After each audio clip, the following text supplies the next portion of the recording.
નમસ્કાર દર્શક મિત્રો, ફાસ્ટ ન્યૂઝ ઇવનિંગ બુલેટિનમાં હું ઉદય રાવલ આપનું સ્વાગત કરું છું। બુલેટિનની શરૂઆત કરીશું ઉમરગામના મુખ્ય સમાચારોથી। ઉમરગામ પોલીસ મથક ખાતે હેડ કોન્સ્ટેબલ તરીકે ફરજ બજાવતા પરેશકુમાર રામ અને કોન્સ્ટેબલ મુળુભાઈ ગઢવીને એસીબીની ટીમે લાંચ લેતા ઝડપી પાડ્યા હતા।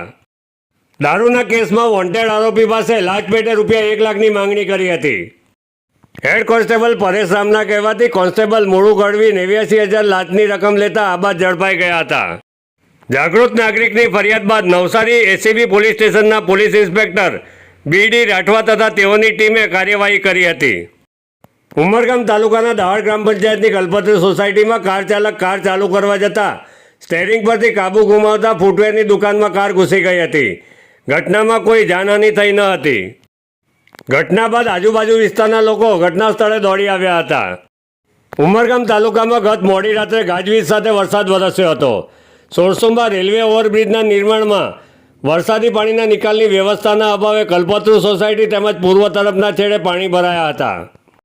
તંત્રની બેદરકારીના કારણે કલ્પતરુ સોસાયટીમાં આગામી ચોમાસામાં દુકાનોમાં પાણી ભરાઈ જાય એવી સ્થિતિ સર્જાઈ છે।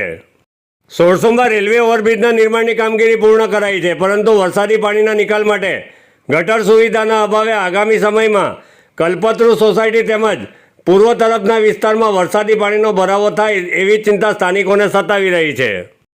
સ્થાનિક વિસ્તારના વેપારીઓ અને રહીશોએ ઉપરોક્ત બાબતે ધારાસભ્ય રમણભાઈ પાટકરને રજૂઆત કરી છે। વાપી જીઆઈડીસી પોલીસ સ્ટેશન હદ વિસ્તારમાંથી પોલીસે 5.33 લાખના એમડી ડ્રગ્સ સાથે કર્ણાટકના એક વ્યક્તિની ધરપકડ કરી હતી। વલસાડ એસઓજીની ટીમે બાતમીના આધારે વાપી જીઆઈડીસી પોલીસ સ્ટેશન હદ વિસ્તારના Gunjan new housing block number 71 room number 1386માં રેડ કરી હતી।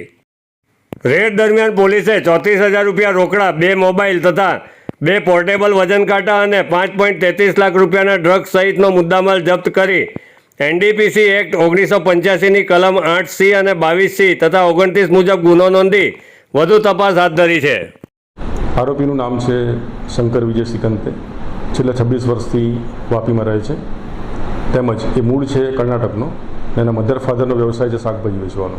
એનું પ્રાઇમરી ઇન્ટ્રોગેશન કરતાં એને એવું કીધું કે શફીક ઉર્ફે શુદ્ધુ અંસારી, જે રહે વૈશાલી ટોકીઝની પાસે ગોદાલનગર વાપી, એની સાથે હું છેલ્લા 12 દિવસ પહેલાં મુંબઈ ગયા હતા અમે મલાડ વિસ્તારમાં, અને ત્યાંથી અમે આ ડ્રગ્સ લાવ્યા હતા એવું કબૂલ્યું।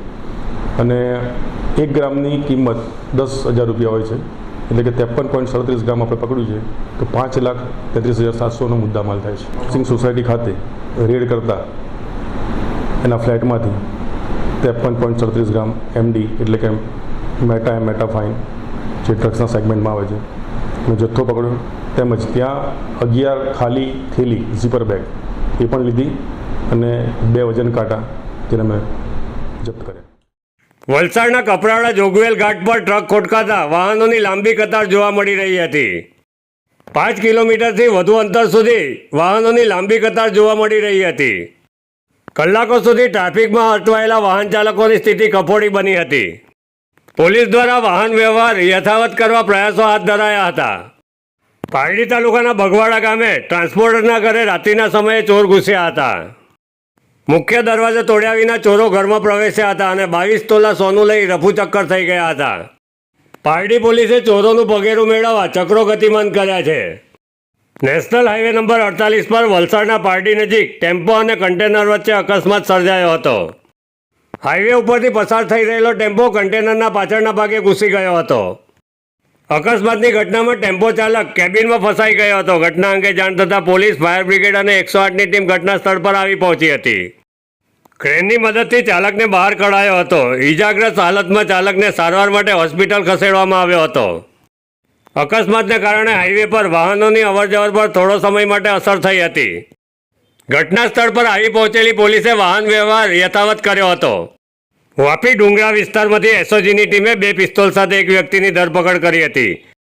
વલસાડ એસઓજીની ટીમે બાતમીના આધારે વાપી ડુંગરા ગામ સાગર પાર્ક ફ્લેટ નંબર 3માં રહેતા રામકુમાર નામના વ્યક્તિને ઝડપી રૂમમાં તપાસ હાથ ધરતા 50,000ની કિંમતની 2 નંગ પિસ્તોલ મળી આવી હતી। એસઓજીએ ગેરકાયદેસર પિસ્તોલ રાખી ગુનો કરવા મામલે રામકુમાર પાલ વિરુદ્ધ કાયદેસરની કાર્યવાહી હાથ ધરી છે।